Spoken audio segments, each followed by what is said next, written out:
माझ्या YouTube चॅनलमध्ये मित्रांनो तुमचं स्वागत आहे। विषयाचं टायटल तुम्ही वाचत असेल की अलिबाग नगर परिषदेच्या 18 जागांपैकी आमदार महेंद्र दळवी हे 12 जागांवर, तर माजी नगराध्यक्ष शेतकरी कामगार पक्षाचे माजी नगराध्यक्ष प्रशांत नाईक हे 18 पैकी 7 जागांवर सध्याच्या परिस्थितीमध्ये म्हणजे विधानसभा 2024च्या निवडणुकीनुसार आघाडीवर होते। तर मित्रांनो हे टायटल आहे। तर अशा पद्धतीने मी टायटल का दिलेला आहे, कालच राज्य निवडणूक आयोगाने नगर परिषदांची जी निवडणूक आहे ती जाहीर केलेली आहे। 2 डिसेंबरला मतदान होईल आणि 3 डिसेंबरला त्याची मतमोजणी होणार आहे। त्याच्यामुळे अलिबाग नगर परिषद ही गेले कित्येक वर्ष शेतकरी कामगार पक्षाकडे आहे आणि तुम्हाला सगळ्यांना चांगल्या पद्धतीने माहिती आहे की शेतकरी कामगार पक्षाचे नेते प्रशांत नाईक हेच अलिबाग नगर परिषदेचे एवढ्या वर्षी नेतृत्व करत आहेत आणि एक हाती त्यांनी एवढ्या वर्ष शेतकरी कामगार पक्षाच्या माध्यमातून अलिबाग नगर परिषदेवर आपली सत्ता ठेवलेली आहे। परंतु जसं जसं आमदार महेंद्र दळवी 2019ला आमदार झाले, 2024ला आमदार झाले, त्याच्यानंतर हळूहळू प्रशांत नाईक यांची पकड अलिबाग नगर परिषदेवरून सैल व्हायला लागलेली आहे, हे तुम्ही पाहिले असेल। मित्रांनो आपण टायटल जे दिलेलं आहे त्या टायटलनुसार तुम्हाला मी ही आकडेवारी सांगत आहे। 2024च्या विधानसभा निवडणुकीमध्ये कशा पद्धतीने अलिबाग नगर परिषदेमध्ये आता 18 वॉर्डमध्ये लोकांनी चित्रलेखा पाटील म्हणजे प्रशांत नाईकच कशा पद्धतीने प्रशांत नाईक आणि आमदार महेंद्र दळवी यांना मतदान केलेलं आहे। तुमच्या स्क्रीनवर बघू शकता मी तुम्हाला, एकीकडे आमदार महेंद्र दळवी यांना जे मतदान झालेलं आहे त्या वॉर्डनुसार आणि तिकडे चित्रलेखा पाटीलच्या स्वरूपात प्रशांत नाईक यांना जे मतदान झालेलं आहे तुम्ही बघू शकता। वॉर्ड क्रमांक 1 मध्ये मित्रांनो महेंद्र दळवी यांनी आघाडी घेतलेल्या वॉर्ड मी पहिल्यांदा सांगत आहे। वॉर्ड क्रमांक 1 मध्ये मित्रांनो महेंद्र दळवी यांना त्या स्क्रीनवर तुम्ही बघू शकता 245 मतदान आहे। चित्रलेखा पाटील म्हणजे प्रशांत नाईक यांना 243।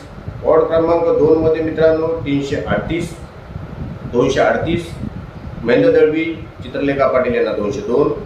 वॉर्ड क्रमांक 4 मध्ये मित्रांनो महेंद्र दळवी यांना 373, चित्रलेखा पाटील यांना 207। वॉर्ड क्रमांक 5 मध्ये मित्रांनो महेंद्र दळवी 336, चित्रलेखा पाटील 260।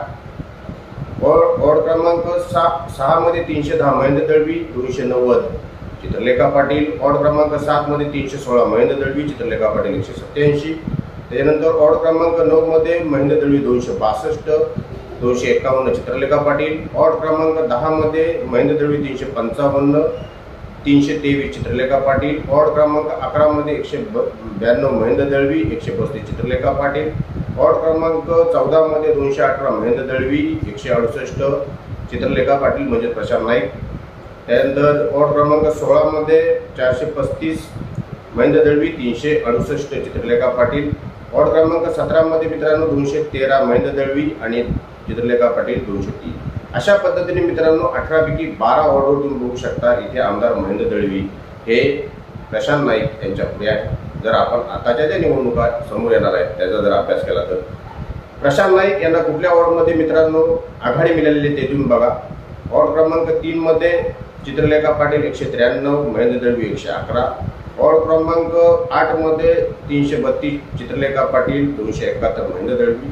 वॉर्ड क्रमांक 12 मध्ये 360 चित्रलेखा पाटील, 274 महेंद्र दळवी। वॉर्ड क्रमांक 13 मध्ये 370 चित्रलेखा पाटील, 187 महेंद्र दळवी। वॉर्ड क्रमांक 15 मध्ये 307 चित्रलेखा पाटील, 177 महेंद्र दळवी आणि वॉर्ड क्रमांक 18 मध्ये 440 चित्रलेखा पाटील आणि महेंद्र दळवी 165। अशापैकी मित्रांनो 18 पैकी 6 वॉर्डमध्ये प्रशांत नाईक यांना आघाडी आहे।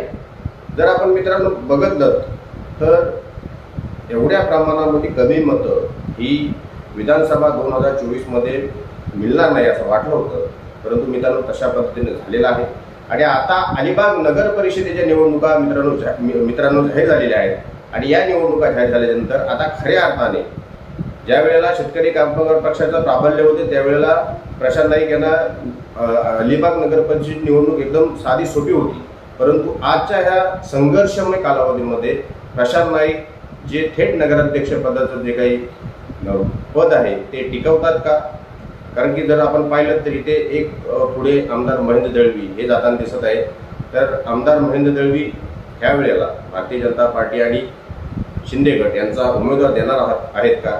जर त्यांनी उमेदवार दिला आणि जर ते युतीतून लढले तर मात्र इथे जर आपण थेट नगराध्यक्षाचा विचार नाही करू शकत, परंतु उपनगराध्यक्ष हा मात्र शिंदे गटाचा किंवा विरोधकांचा 100% इथे मित्रांनो बसू शकतो, अशी एकंदरीत ते परिस्थिती आहे। या निवडणुकांच्या अपडेट 10 तारखेपासून फॉर्म भरायला सुरुवात होणार आहे।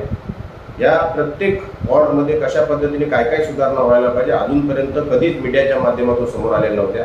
मला वाटतं 4-5 वर्ष मी ज्या वेळेला काम करत आहे त्यावेळेला अशा छोट्या छोट्या गोष्टी हा वॉर्ड कुठे आहे, ह्या वॉर्डमध्ये कोण तिथे चेहरा आहे, अशा पद्धतीचे छोटे छोटे चेहरे हे आपण आपल्या चॅनलच्या माध्यमातून जनतेसमोर मांडलेले आहेत, जनता त्यांना ओळखायला लागलेली आहे।